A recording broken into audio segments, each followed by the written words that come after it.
Hey guys, it's Will. Hopefully you're having a great day today. In this video, we're going to be going over BigBear.AI stock and jumping into what the recent moves have looked like for this company.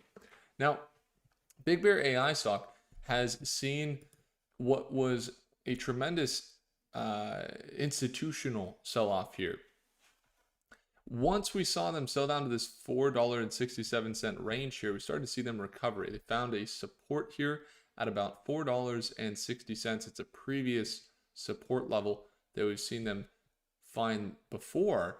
And shortly after that, we see them really start to take off back up into that $6 range and then find support and consolidate here on this 575 support right here. It's about $5.60. Really, the true support there is about 550. So we're seeing them recover a little bit after what was this earnings sell-off. And one of the things we were watching here was some of the institutional movement, the institutional interest. I was watching what we saw for some of the filings here, and we saw you saw Bank of America here. They ended up selling some, but really what we saw is CIBC added some. Price T. Rowe added some shares, increased the number of their shares. You saw another 71,000 shares there. State Street decided to add, this is just after their earnings, they added today about another 6.2 million shares they got there. And then you got some big institutions basically seeing a lot of adages into buying up some Big Bear. So we're kind of watching it. I didn't sell any of my long-term positions. In fact, we've really just held on to a lot of our long-term positions here with Big Bear. We've been covering it here since about $1 a share, surged to about $10 by February of 2025, and then it sold back down by April. We saw it push up into those $8 ranges, and we've really seen it now consolidate up here, sell down, and now it's trying to hold this $5.50 range. So with more institutional buying kind of kicking in after this sell-off, could we potentially see them find support, potentially make some recoveries? And what would that look like here in the near term? Well, I'm curious what you guys think. Go ahead and comment in the comment section. And just a friendly reminder, if you ever want to join on into our daily live trading, we go live there Monday through Friday every day at Market Open. It's the second link in the description to watch me trade live. So BigBear.AI, what are you guys thinking in the chat? I'd like to kind of get a grasp on where everybody's coming from. We see institutional buying really kick in. We see some more investors, basically flock to BigBear.AI after that dip and add to their positions. Now, I think in the long term, they're in a really good place. We know they're adding some biometric scanners to dozens of airports at this point. They're putting their foot in the door to be a top contender for the TSA contracts there to do the biometrics. And they also have secured some contracts over the last few years that have put their revenue high. There was just some cash, not that they lost cash, but some write-offs, some different things that they ended up really deflecting into what was a negative net income into this last quarter. And so their cash increased. We saw them get more revenue, but we did see them sell off. And so I'm curious what what the thoughts are here. So I see Jose here says, let's go. I'm looking at BBAI. I see Kush here is got a sword there. I'm not sure what that emoji means, but I appreciate you guys. Thanks so much for tuning in. We're kind of looking here at this level at 550. We're looking for them to find support here. This is kind of the range at which they would find support. Something like this, about an 8% swing back up into that $6.15 price point. But really, if we could see them maybe make this V-shaped recovery, something like this, that's a more bullish outlook. Now, they are struggling to break up above this $6 range. They made a strong recovery, and we did see directly right after earnings, we saw some bigger, these are all in the institutional buying. You did see some puts and calls from Citadel, but more calls than they did puts. You got, for the most part, added positions. We saw added positions from some of the top institutions really doubling down. You see Goldman Sachs increase their position there as well and putting more money into Big Bear. And that's kind of why we see this recovery here. So now that we start to see this recovery kind of across the board institutionally, we're looking for what could be a stabilization, more or less. Could it sell back down here into this $4.75 range? I mean, yeah, maybe we see it consolidate. We see it maybe even not hold that $5.50 range. But really what we're looking for is more of a stabilization than anything else. We're looking at the 200-day moving average, and they still didn't even touch that 200-day moving average, which means their overall uptrend was kind of holding, kind of take a step back here. When you look at that trend, it looks like they really broke trend, but really just kind of looking on the long term, when we see them, really start to build the market cap over the last, well, about 8 months, 9 months. And even though they pulled back recently, since we started covering them back here in October around $1.50 a share, I mean, they're still up about 285% on the year. And while a lot of people are panicking, we also have personally a $2.80 average, but we also have a lot of people in the comments, a lot of people on the channel that say, hey, this looks like a great time to buy. So I'm curious your thoughts. Let me know down below in the comment section what you guys are thinking about for Big Bear.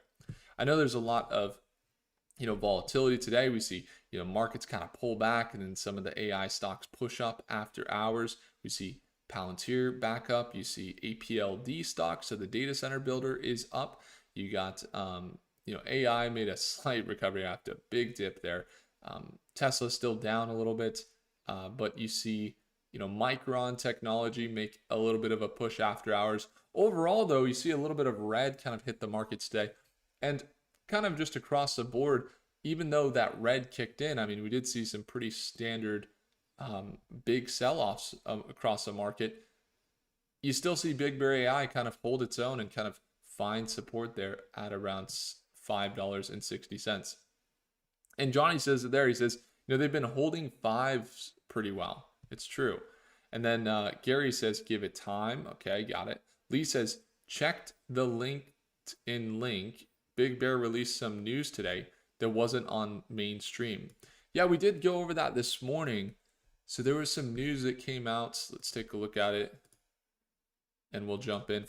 For those of you guys not familiar with this company, we've been covering them a while. We like to cover space stocks, AI stocks, quantum companies, technology companies that are growing. This is a company that has real world usage. We've seen their VeriScan. It's a biometric scanner. They got about 12 to 20 airports somewhere in there right now where they've deployed, including Denver International Airport, JFK, as well as Los Angeles. They're in Heathrow, so they're pretty international, and they're looking to expand this network of AI scanners. It kind of makes it easier for TSA.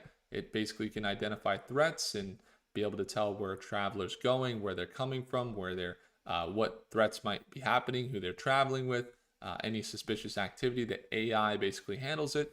And so they've been kind of expanding quietly, and that's why we like to cover these types of companies. Now, they just came out with a new release earlier today. It was this morning, right around time in StockMate, which we did go over it. And this is a new contract, or I guess partnership, with another company for Smith's detection, high scan 6040 CTIX computed tomography screening systems. So they're basically integrating with another company, and most likely what this means is, let's just see what they're saying. Detection advanced CT scanners, helping airports adopt open architecture solutions. Okay, deepened collaboration, demonstrates shared commitment. All right, aviation security. Pangium threat detection platform was originally developed under the Project Dartmouth initiative features. Let's see what they say. Okay, so just kind of an idea of, we'll get into their product, but it sounds like Smith's detection, they already do like this scanner at the airport, and Big Bear has AI in their scanners, And it sounds like they are partnered with them and they just integrated to basically apply the same AI technology detection algorithms into an already established company that has scanners, and that they now are integrated with BigBear. And so what that looks like is this thing. I don't know if you guys have seen it before. They're pretty cool, right? TSA, they have these scanners. You send your bag through. They're able to tell like if there's a anything in your bag, they could see it. Sometimes it looks suspicious. I always get pulled over or I always get set aside, and they always search my bag because I have like, I'll have like a microphone like this, and it will look like super weird because it will be wrapped in cables. It will look like a bomb or something. So they always stop me. But basically, this technology is something that they are integrating with AI, so that can do threat detection and then kind of like let the person know, like, hey, this looks weird. I mean, if you think about it, they're just making TSA's lives easier with all of their tech. So that's kind of what they're doing. And this article released today that they just came out with basically puts them into a position where they're integrating their software, their AI, with other companies that already have scanners deployed, so they don't have to go through and like redeploy the scanner. They could just kind of jump in with the software, something like that. I think that's kind of the approach, if I'm understanding correctly. So Lee says 25, specifically 25 airports that they're at. It's interesting because I thought he said 12. Must not have heard it right. And then on their it makes sense 25, because on their the news they came out with, when we're looking at the different pieces, the value here, the value there, and we're looking at the announcement and where they're going and the new releases, and we just count one by one all of the new airports that they released into, we counted out 17 of them. So if he said 25, I think that makes sense. It's just weird. I could have sworn I heard him say 14 in the earnings call, or 12 or something, which is weird. But anyway, I'm glad that we got that. Lee's got some good articles inside of StockMate. I joke about it, but literally the best companies that we find, whether it's space tech, AI companies, whatever it may be, oftentimes come from members inside of StockMate. I don't know if you know, but we have over 24 individuals in StockMate with a net worth over 7 figures, so over $1 million. And one of our members here, so that we got some conversations going on with Lunar, we got some press releases dropping in, but there was a nice one here by Lee who's in the chat, and there's David. David recently doubled his accounts investing here in StockMate. In 4 months, he doubled his account from 14,000 to 28,000. So again, if you guys ever want to join in here, it's the second link below, and I'll even send you a free t-shirt. I was trying to grab, we just got some new t-shirts coming in. Got a new mug coming in, a StockMate mug for coffee. But we send you a free t-shirt anywhere in the world, and you also get access to our daily live trading sessions, and it's the second link below. We are changing our pricing soon, so if you want to get the lifetime access and not have to pay a subscription and lock in our summer sale that we're running here, then I would encourage you, check out the second link. Just simply take a look at StockMate if you want to join us at our market live sessions, see our entries, see our exits, and get the scoop on the markets. Now, this is one of the articles that came out here with Lee.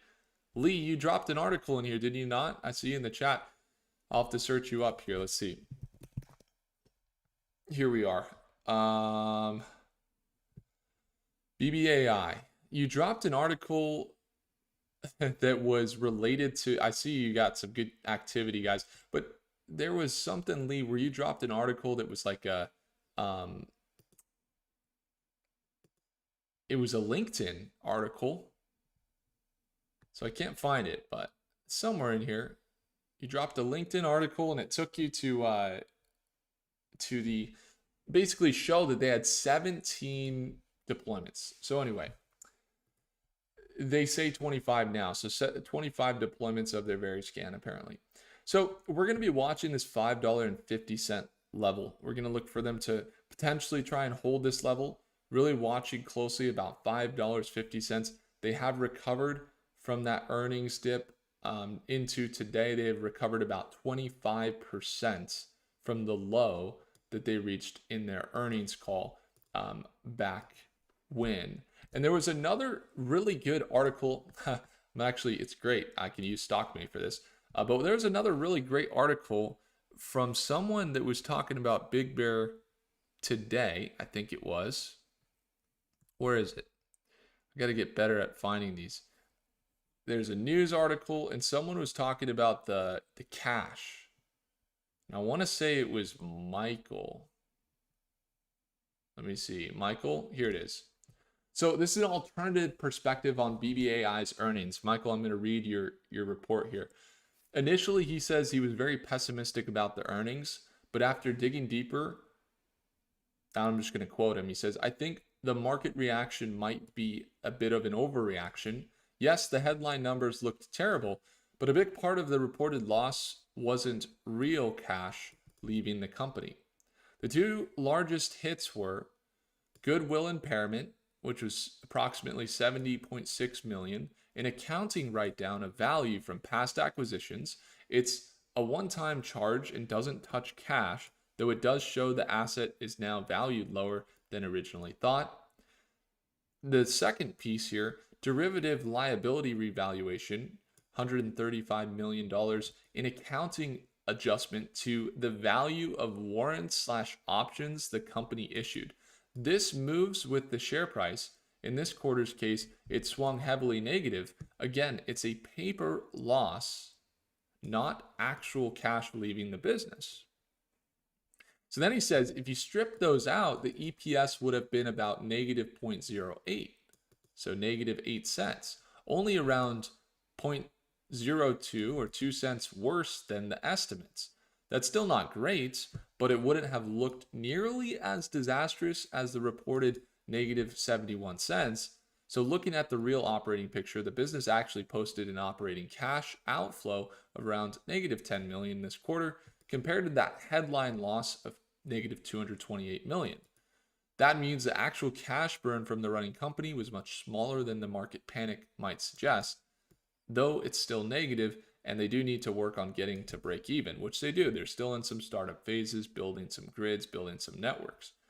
He says one very important positive, that's great. It says the company's cash position jumped to $391 million, which let me just verify. Let me see if that was the case. Balance sheets.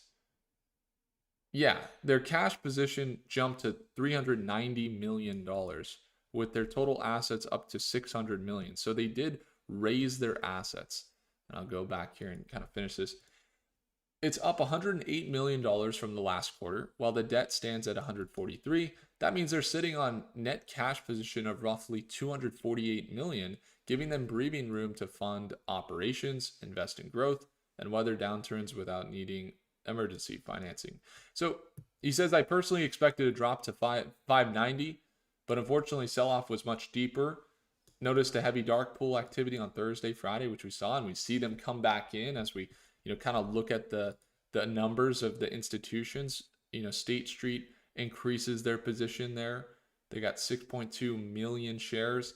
You had Goldman Sachs increase their position. So this is just today. We're looking at the numbers today, right?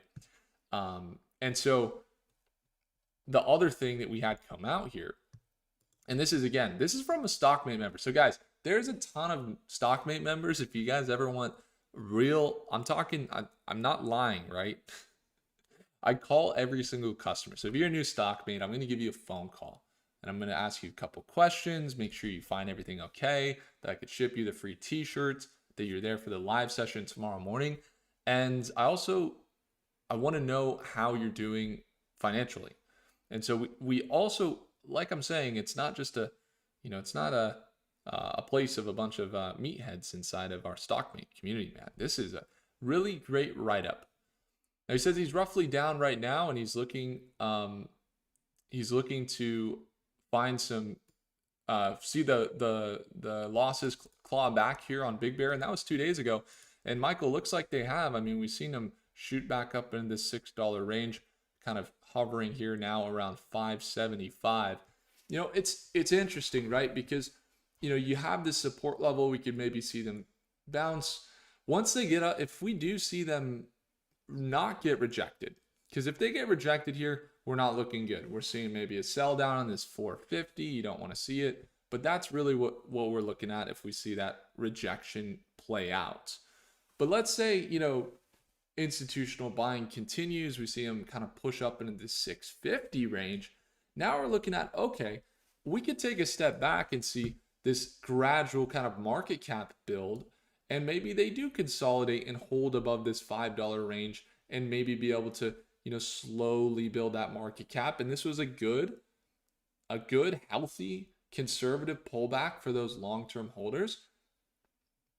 And it's just one of those opportunities to potentially add to a position. And I think the long term, no matter what you think, it doesn't really matter. You're just averaging in, of course.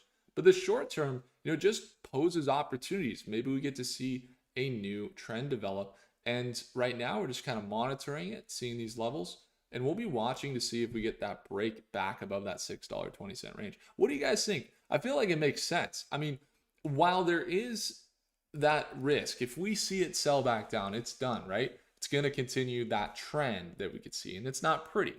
But if we see it hold this kind of $5 range, like even as low as 475, we're still above what is that 200-day moving average. So it's worth a look.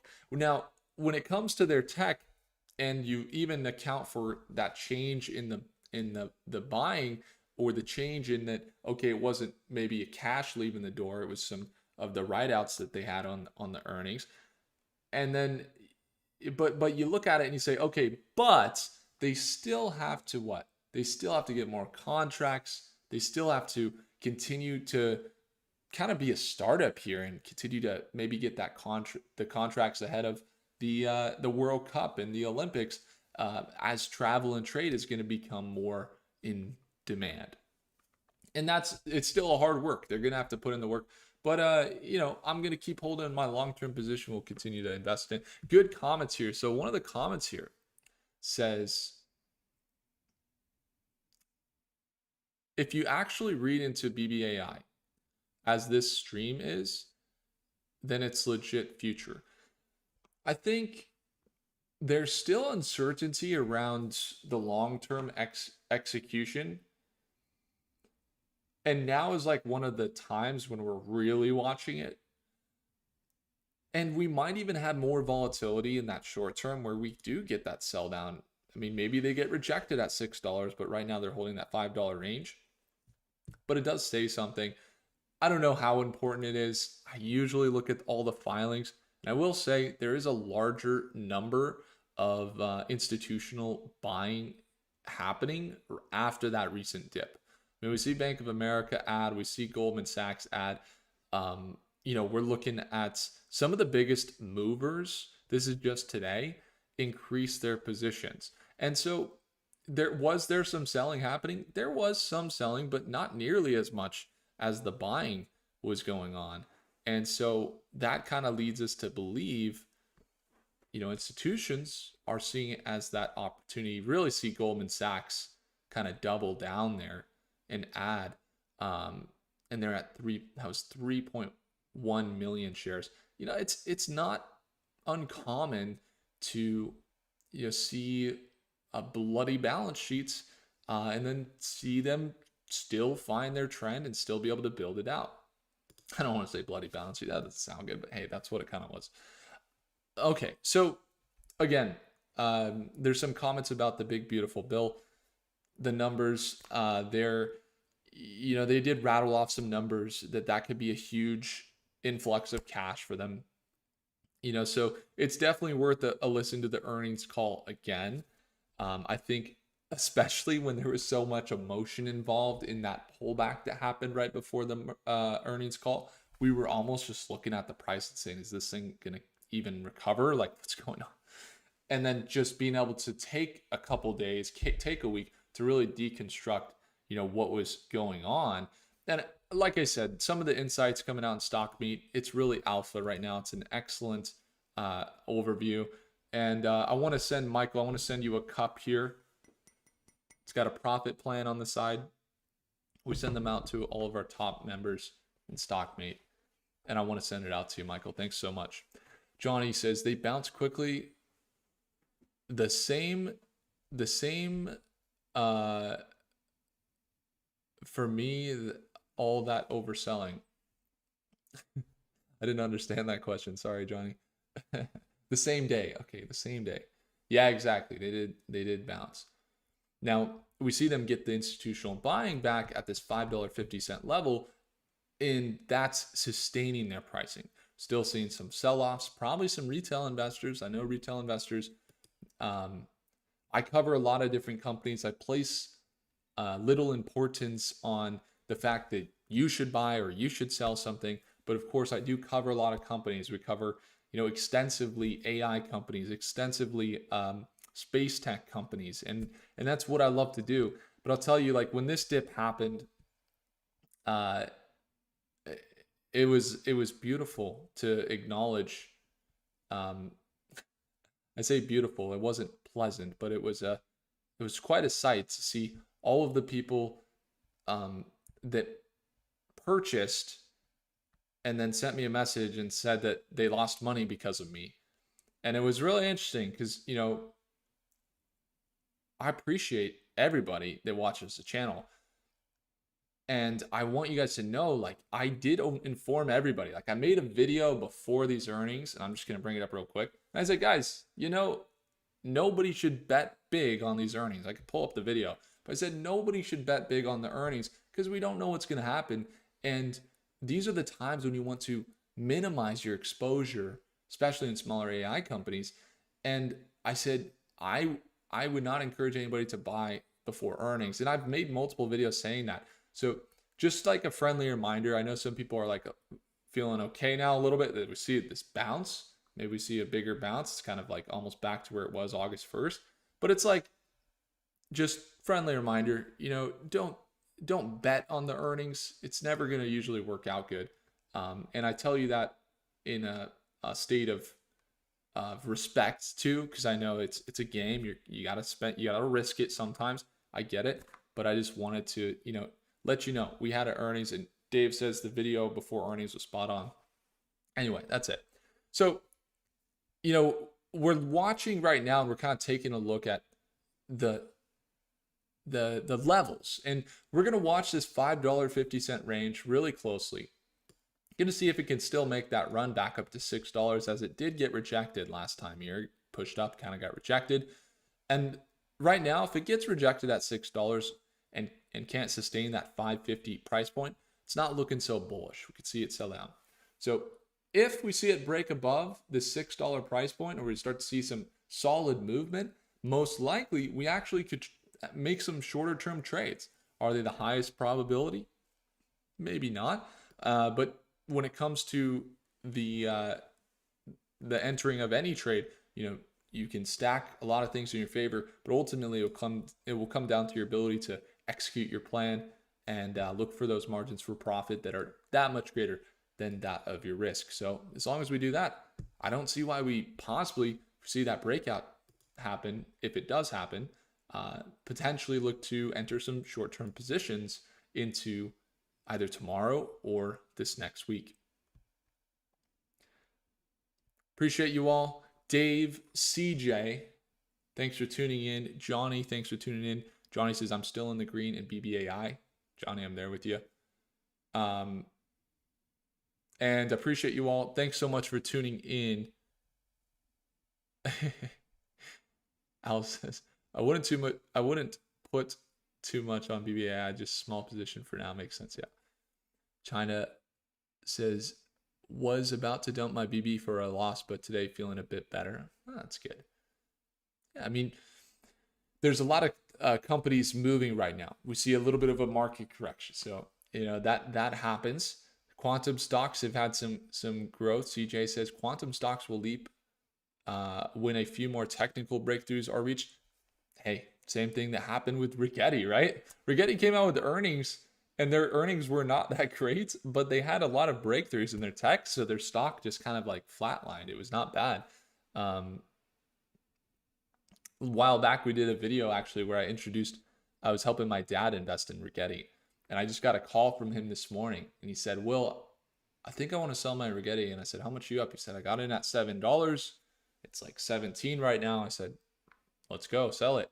He sold his Rigetti. He's now looking for another opportunity.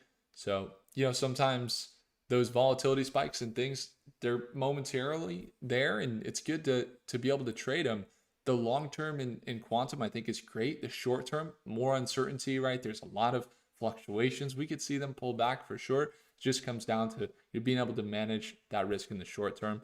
And I have some long-term positions there too with the Rigetti, so we'll continue to add to those. And yeah, hopefully that's helpful for you guys. Appreciate you all. Thanks so much for tuning in. I appreciate you. Thanks so much for tuning in again. And if you ever want to join us, just a friendly reminder, that live session for StockMate is happening tomorrow morning. It's at market open. We do have a huge sale for the summer that we've been running for just a tad bit too long. And it will be closing soon. So I just want to let you guys know for StockMates, if you want to get some of those insights we went over recently in the video, and also get the targets for the upcoming week, as well as a free t-shirt that we send out. We have all the targets for these different stocks, and we have the different companies when they're reporting, along with a custom profit plan that you get when you join StockMate. So, and not to mention, did I say the hidden benefit is you get a free t-shirt? I'll send it over to you. That's fun stuff. Appreciate you guys. Thanks so much for tuning in. If you earned your thumbs up, smash the like button. Do consider subscribing, and I'll see you in the next video. Take care, guys.